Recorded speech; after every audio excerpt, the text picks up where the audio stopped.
A convidada de hoje para o Conversas com Leei é a professora Sueli Amaral Mello.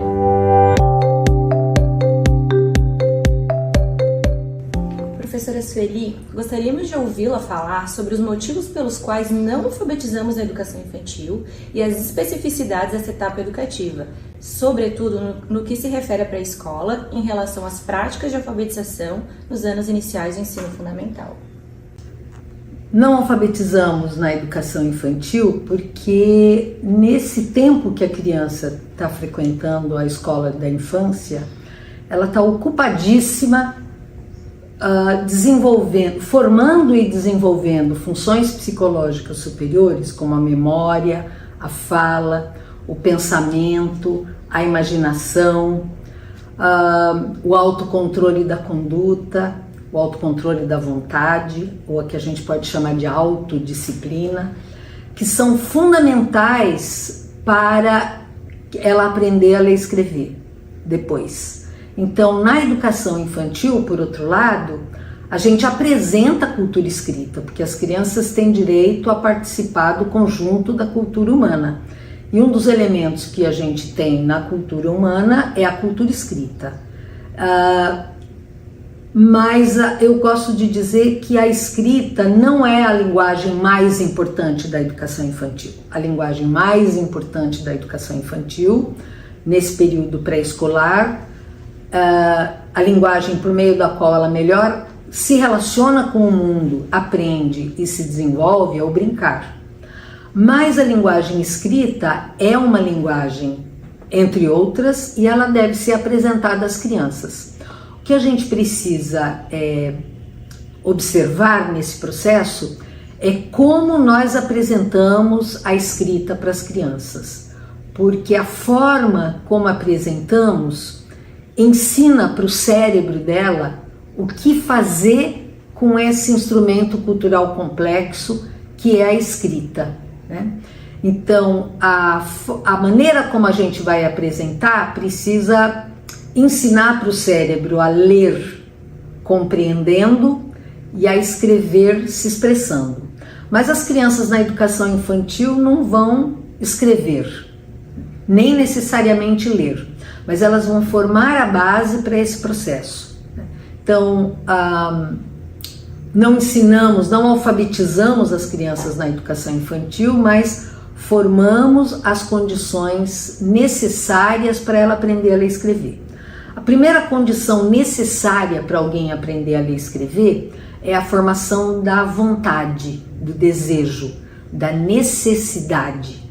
Então, a maneira como nós apresentamos a escrita para as crianças deve provocar nelas esse desejo. Como a gente pode fazer isso?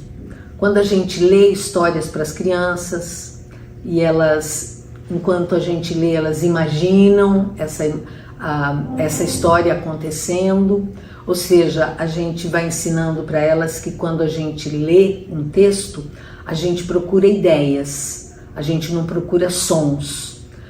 E quando a gente escreve textos com elas, a partir da vivência delas, quando a gente escreve a história do passeio que elas acabaram de fazer, quando a gente escreve com elas e registra a fala delas sobre uma experiência bacana que elas viveram no parque, uma experiência bacana de passeio no território, em torno da escola, na feira, na loja de conserto de bicicleta, pode ser qualquer espaço desses, né? Quando as crianças fazem esses passeios, essas vivências que são significativas, né? Que a gente percebe que elas ficam eufóricas, que elas ficam interessadas, que elas voltam para a escola cheias de coisa para contar, a gente pode escrever com elas a história desse passeio, né? Aí é um texto coletivo que elas vão elaborando, que eu como professora vou escrevendo, depois eu leio para elas. A gente pode arrumar esse texto se elas acharem que está faltando alguma coisa importante, ou que tem uma palavra que foi mal colocada, enfim. A gente arruma o texto com elas e depois a gente pode produzir esse texto, num papel grande e pregar na nossa parede. A gente pode reproduzir esse texto, um exemplar para cada criança, e elas, aí a gente lê com elas, elas ilustram esse texto e usando o seu crachá, cada uma escreve o seu nome no texto. Bom, e dessa forma a gente vai mostrando para as crianças, esse é um exemplo apenas, né, das múltiplas técnicas, eu diria, que a gente pode usar para escrever na escola o texto das crianças, mas elas vão percebendo que a leitura é uma forma de buscar significados no texto e não sons, não letras, e elas vão percebendo que a escrita é uma forma de expressão daquilo que tem significado para nós. E em relação aos anos iniciais, é importante a gente perceber que quando a gente trata da apresentação da escrita na educação básica, a gente pode dizer que a gente vive dois movimentos. Na educação infantil, a gente cria nas crianças a necessidade, o desejo, o prazer e o querer ler e escrever. E esse é um processo fundamental, porque o sentido que a criança precisa atribuir à escrita, ele se forma com a maneira como a gente apresenta a cultura escrita para elas, né? O sentido vai definir a relação que a criança vai ter com a cultura escrita na escola de ensino fundamental, no ensino médio, na universidade, na vida, né?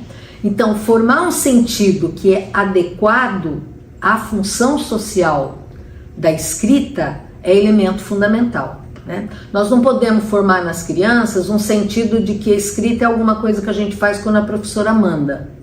A gente precisa formar nas crianças um sentido para a escrita que é: eu leio para compreender o que está escrito aí, e eu escrevo para expressar o que eu estou sentindo, o que eu estou pensando, o que eu quero dizer para alguém, né? Então, o primeiro movimento que a gente faz na educação infantil é criar nas crianças a vontade de ler e escrever e a compreensão do para que serve a escrita. E isso a gente não faz falando para as crianças.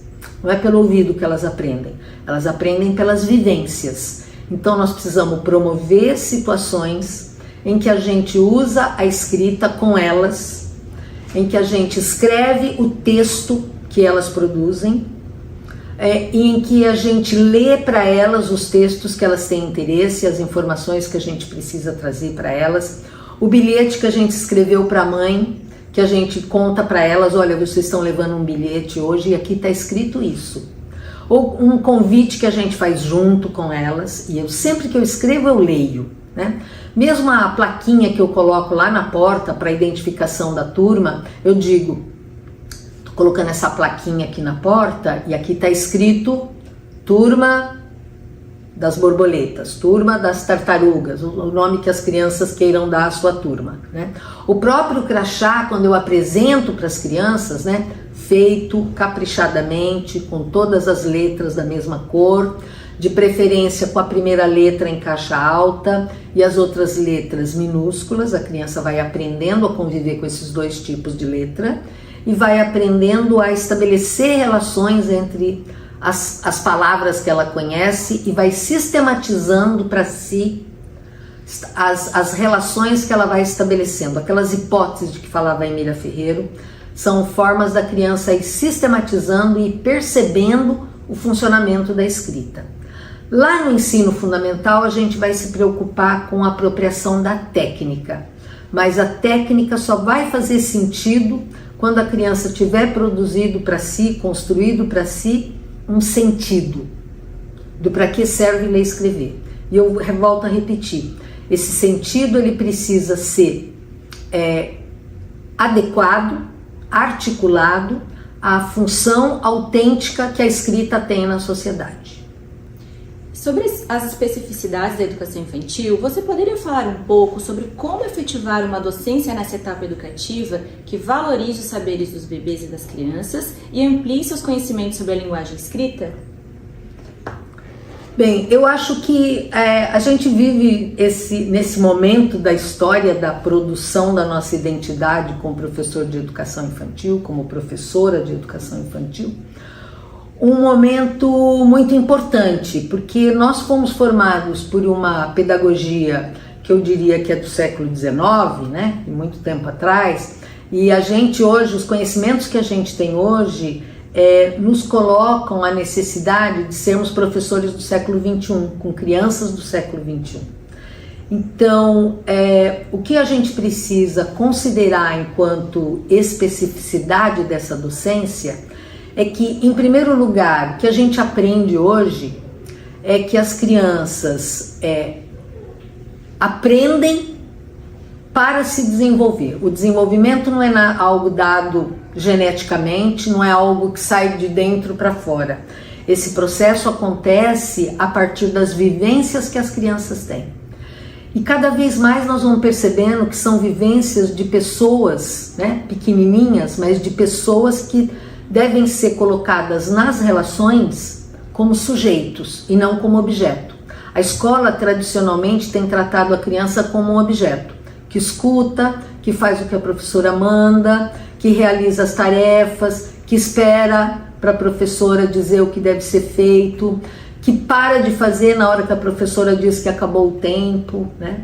E hoje a gente percebe que o processo de aprendizagem exige uma criança ativa, que pensa, que fala, que decide, que toma iniciativa. Então a gente precisa fazer isso junto na escola, né?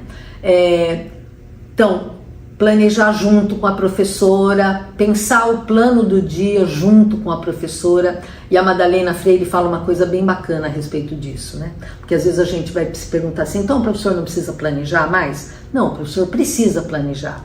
Venho para o meu trabalho na escola pensando como que nós vamos conviver hoje com as crianças. No entanto, no início do dia, eu torno esse plano, meu plano, eu torno ele transparente, fazendo boas perguntas que levem as crianças a pensar. O que nós vamos fazer hoje? O que nós podemos fazer hoje? Tem alguma coisa que a gente deixou de ontem para continuar hoje? Tem alguma coisa que a gente combinou que ia fazer hoje? Né? E se não, eu mesma vou lançando essa pergunta. Que tal se primeiro a gente ler uma história? Então, coloco lá no meu plano do dia, escrevo na lousa ou num cartaz grande, plano do dia, o dia de hoje, a data de hoje, dia 19/9/2024, deixo isso lá escrito na lousa. É assim que as crianças vão começar a se apropriar das quantidades, dos números e etc. Não é decorando de 1 a 10, mas é usando os números de acordo com a necessidade social também, né? E aí nós vamos fazer o plano do dia. Então, primeiro vamos ler uma história? E que tal se depois da gente ler essa história a gente fosse para o parque? Bom, enfim, eu vou tornar o meu planejamento transparente e à medida que o meu plano vai se tornando transparente todos os dias para as crianças, ou seja, que nós vamos planejando junto, as crianças vão aprendendo a planejar.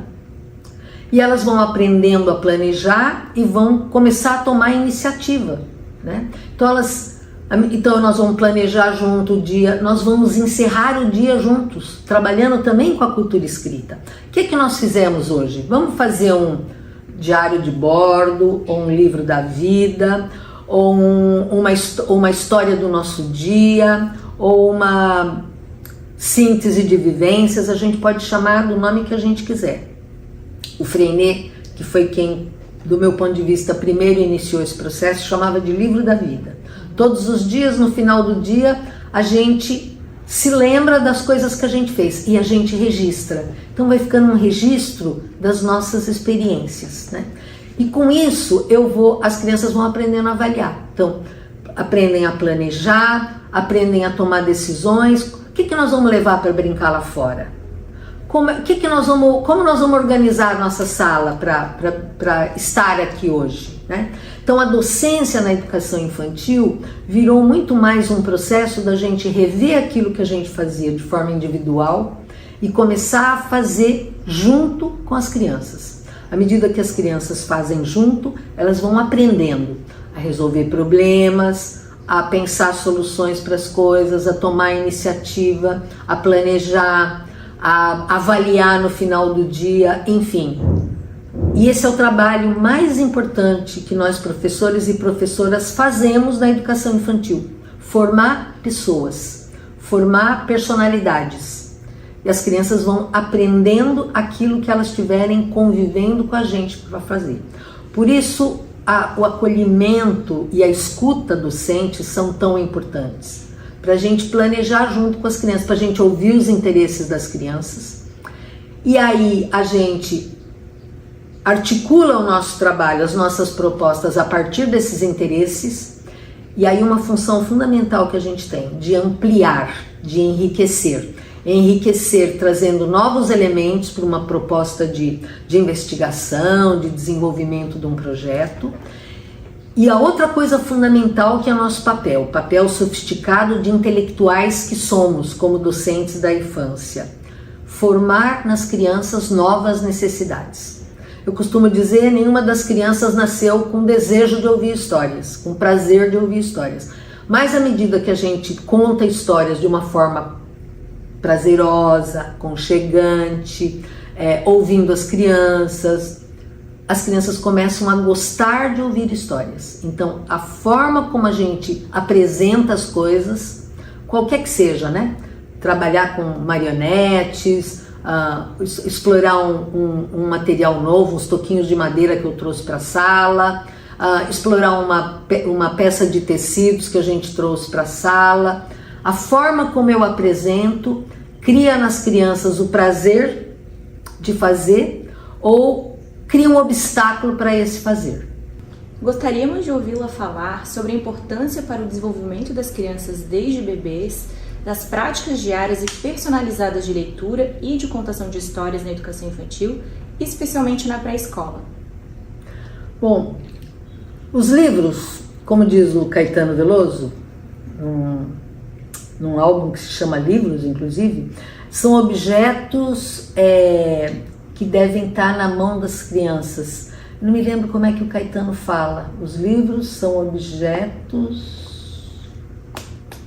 Não vou me lembrar agora.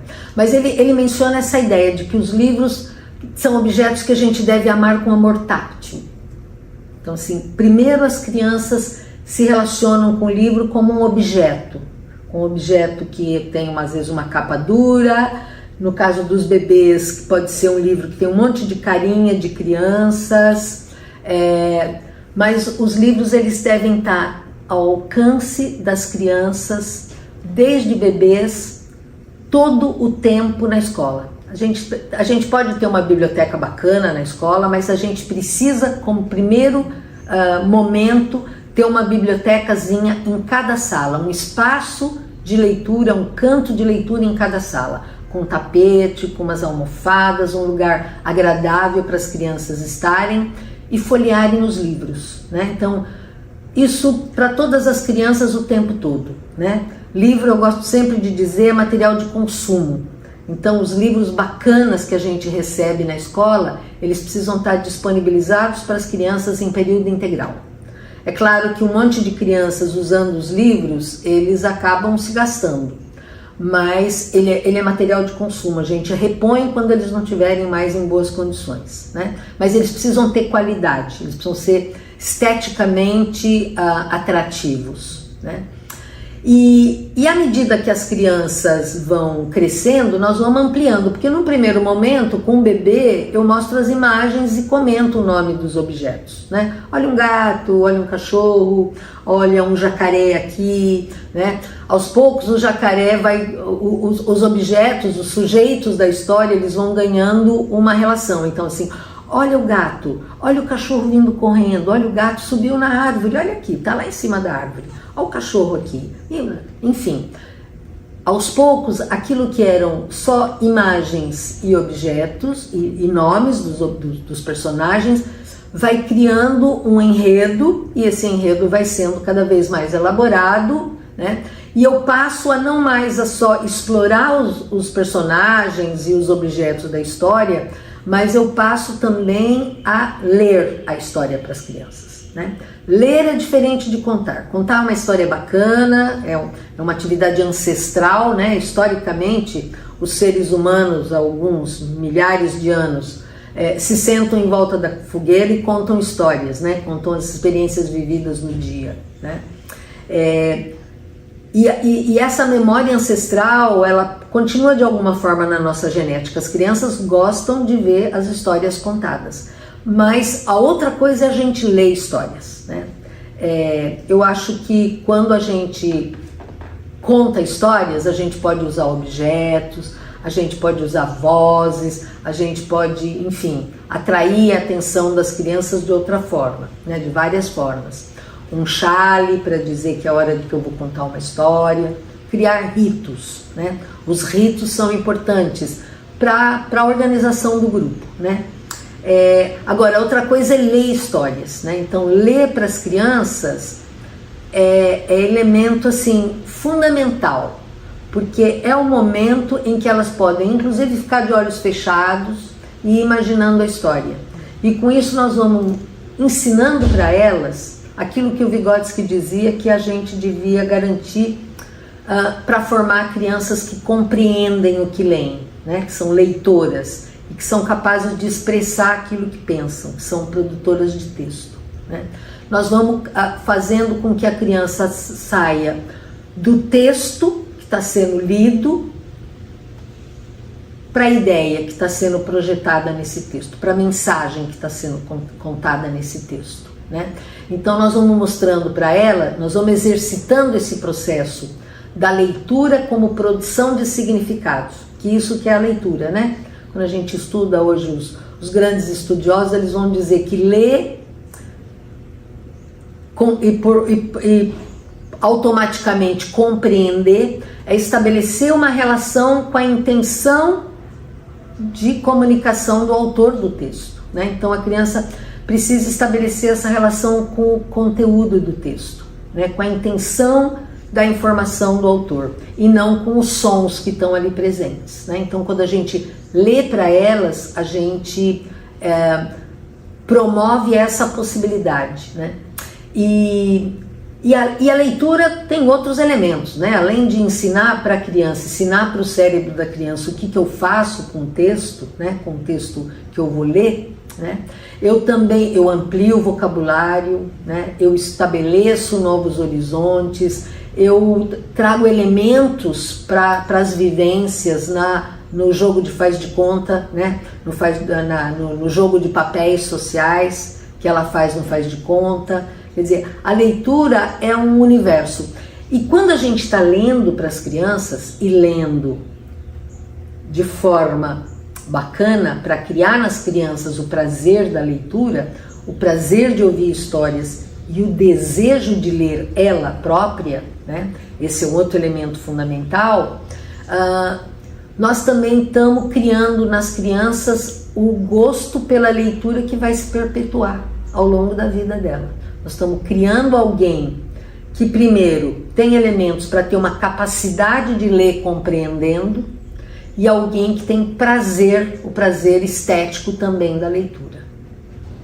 Como o EEI pode contribuir com a formação de professoras e quais recursos e estratégias a professora de educação infantil pode lançar mão para qualificar estes momentos?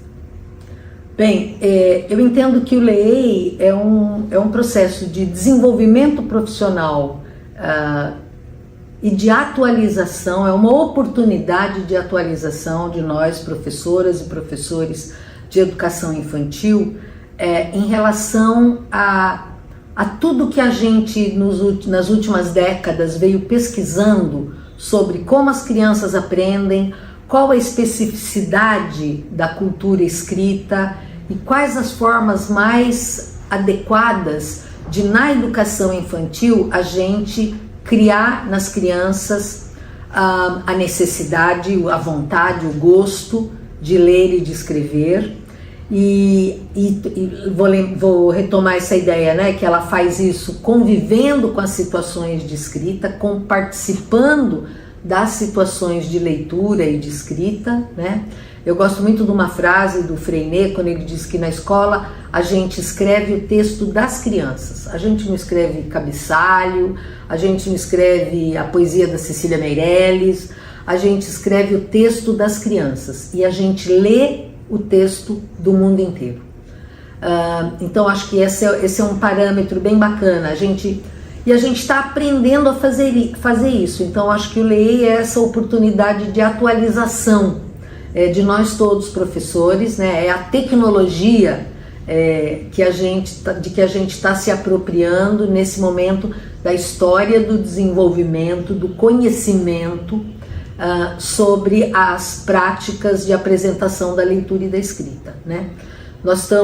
Eu costumo brincar que nós estamos vivos e, portanto, estamos aprendendo e, portanto, estamos mudando as nossas práticas, porque a gente é destino do ser humano aprender e se transformar, né? Então, na escola a gente também vai fazendo isso. É um desafio, eu não diria grande, mas é um novo desafio, mas é um desafio que vai trazer muita satisfação para as professoras e para os professores, porque a gente vai começar a ver crianças interessadas em aprender a ler e escrever. Não aprender a escrever letrinhas, aprender a ler e escrever textos, aprender a ler e escrever sua vontade de expressão, né? Então, os recursos que a gente tem na escola são as leituras, a apresentação bacana dos textos, as pesquisas que a gente pode fazer com as crianças. E aí, nesse momento da pesquisa, entram as enciclopédias, os dicionários, os livros do ensino médio que não estão mais sendo usados pelos próprios irmãos das crianças, né?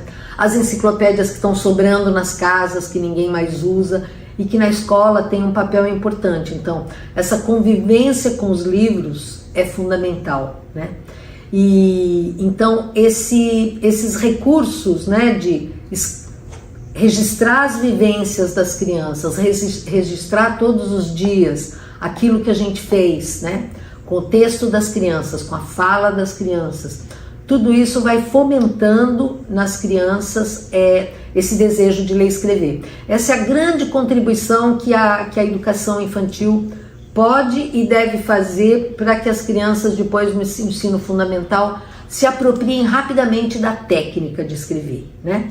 Acho que esse é um elemento. E outro elemento importante é a própria concepção de escola, que a gente precisa ter. Ter crianças que cheguem ao ensino fundamental loucas de vontade de ler e escrever, sabendo para que se lê e se escreve, então sabendo por que elas querem ler e escrever. Elas querem escrever gêneros literários, né? Livro, jornal, cartas, bilhetes, poemas, enfim, histórias infantis, né? E a outra coisa importante, né, com uma compreensão, com uma concepção de escola, de que a escola é um lugar onde a gente aprende coisas bacanas. O maior mal que a gente pode fazer para as nossas crianças é fazer com que elas cheguem no ensino fundamental cansadas de escola. Isso a gente corre o risco de fazer quando a gente impõe a nossa vontade às crianças. Então, desenvolver uma ação democrática, participativa, coletiva, envolvente das crianças, né, de acolhimento e de escuta, acho que é a prática fundamental que a gente precisa aprender a fazer hoje. Encerramos o Conversas com Leei e agradecemos a presença e a participação da professora Sueli. E até a próxima!